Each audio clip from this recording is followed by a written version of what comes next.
There is no playbook for this pandemic that we are facing in our state right now.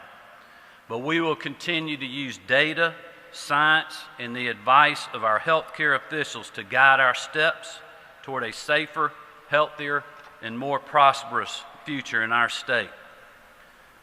Governor Kemp explaining the rough road ahead for Georgians during this pandemic. CBS 46's Adam Murphy joins us live outside of the state capitol tonight, where Adam, the governor, just spoke. Good evening, Sean. Perhaps the biggest news that came out of this press briefing today was the governor extended the shelter in place in Georgia through April 30th, so 3 more weeks.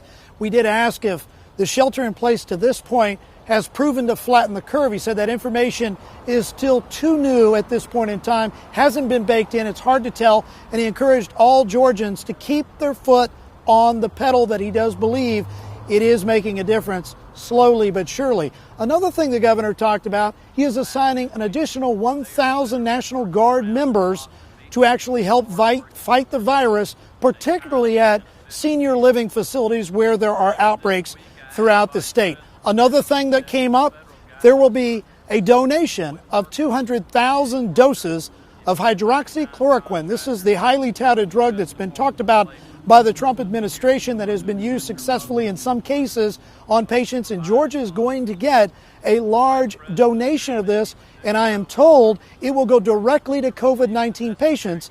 We did ask, of course, if any of it would be used or allowed to be used by patients that have autoimmune diseases that may need it. And right now, that supply is going strictly to the COVID-19 patients. Now, one final thing, PPE, the protective gear in our state.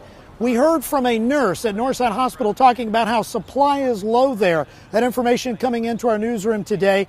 We asked the governor, he said they would be getting about 300,000 new masks into the state. And we asked him, of course, if that'd be enough to provide to all of the medical facilities throughout the state. He said it's still too early to tell, but then he talked about Albany, perhaps the hardest hit area in the state, and this is how he answered the question. What they've seen is the COVID patients is continuing to increase, but their non-COVID patients continues to decrease because they're not doing a lot of these surgeries they don't need to.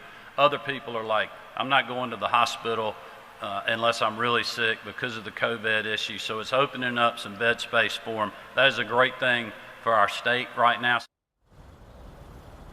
Now, as far as the shelter in place is concerned, state parks, Georgia beaches remain open. The governor took a lot of heat for that. He was asked about it today. He said they've been monitoring things closely. Georgians have been practicing social distancing, really only using those places for exercise at this point in time, and some information that had been put out about crowded beaches was just not accurate. Now, final thing he said, we must stay united. We must keep our foot on the pedal and continue to try to flatten the curve by social distancing and staying at home if at all possible. We will continue to follow new developments as they become available. Live outside the state capitol in downtown Atlanta, Adam Murphy, CBS 46 News.